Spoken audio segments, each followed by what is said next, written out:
কৃষ্ণনগর থেকে নবদ্বীপ ঘাট পর্যন্ত রেল চালুর জন্য পরিদর্শনে এলেন রেলের আধিকারিক ও সাংসদ জগন্নাথ সরকার। কৃষ্ণনগর থেকে আমঘাটা পর্যন্ত ব্রডগেজ রেল পরিষেবা চালু না হলেও দীর্ঘ প্রায় ১.৫ বছর আধে হয়েছে চূড়ান্ত ট্রায়াল রান। এই পরিস্থিতি খতিয়ে দেখতে আজ রেলের আধিকারিক এবং রানাঘাট লোকসভার সাংসদ জগন্নাথ সরকার এলেন পরিদর্শনে। জানা যায়, একসময় শান্তিপুর স্বরূপগঞ্জ পর্যন্ত ন্যারোগেজ রেল চলত। পরে তা ব্রডগেজে রূপান্তরের প্রস্তাব যায় তৎকালীন রেলমন্ত্রী মমতা বন্দ্যোপাধ্যায়ের কাছে। তবে বর্তমানে বছর দেড়েক আগে বিজেপি সাংসদের প্রচেষ্টায় আমঘাটা পর্যন্ত ব্রডগেজে চালু হলেও নবদ্বীপ ঘাট পর্যন্ত এখনও তা থমকে আছে। সাংসদ জানান, জমি জটের কারণে নবদ্বীপধাম স্টেশন পর্যন্ত কাজ আটকে আছে। রাজ্য সরকার সহযোগিতা করলে দ্রুতই পরিষেবা চালু করা সম্ভব।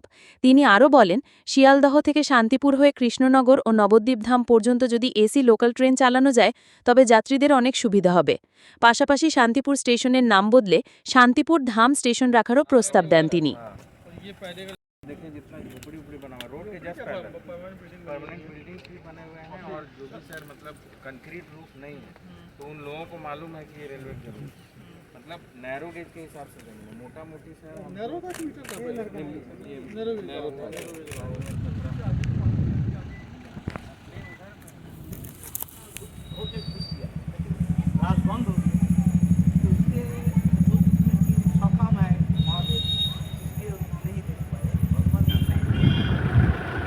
देखने के लिए आए थे जो आमघाटा का स्टेशन बना है, लाइन कमीशन हुआ है और उसके आगे का जो प्रोजेक्ट रुका हुआ है उसकी करंट पोजीशन क्या है।